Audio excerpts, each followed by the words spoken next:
Jesse Watson here, your real estate expert, DOS Pros. Just want to plug in real quick with a quick real estate nugget, especially for buyers. We're still in what's considered a seller's market. And the thing you want to make sure of is that you're not house poor, right? And so what I mean by that? What I mean by that is a lot of times we're not counting all of the costs associated with purchasing a property. And so when you get into a house, it's more than just your down payment, of course, that you need, your 3.5%, 3%, 5%, 10%, whatever it is that you have with your pre-approval. There's additional costs that you have to make sure you're responsible for. For example, the buyer is responsible for their own closing costs. Now, there's some mortgage professionals out there that'll tell you, hey, closing costs is 3% of the deal, 5% of the deal, what have you. Either way, you have closing costs that you have to pay, right? It's not the seller's responsibility to pay your closing costs. And prior to taking any money to the table, you still have to take care of your earnest money, 1% of the deal. You have to pay for your inspection. You have to pay for your appraisal. You may have to pay for your survey.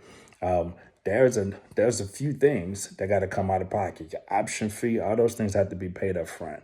So when you go into a deal and once you get to the back end, you're thinking, hey, I'm good to go because all I got to do is put 3% down. That's not totally the truth.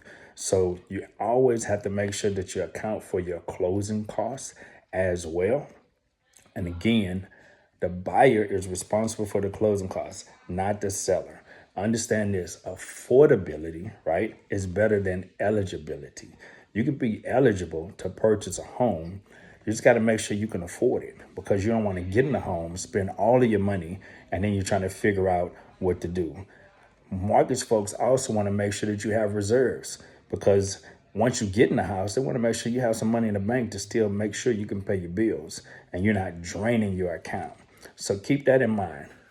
Outside of down payment, your earnest money, you do, of course, have closing costs. And we can break down fees and all that type of stuff, right? But you still have closing costs no matter what. And a lot of times they're looking at reserves as well. So keep that in mind as you're preparing to go out and find your dream home. Sometimes we're looking at now folks paying so much over the asking price, those type of things. Make sure you count the costs so you're not house poor. Again, affordability is better than eligibility. I hope that helps. If you got some more details, need some more information, feel free to reach out. Subscribe to the channel down below. And there's plenty of information here. And I have plenty more. Just get in contact with me. We can talk through it. Hope you the best. Wish you the best.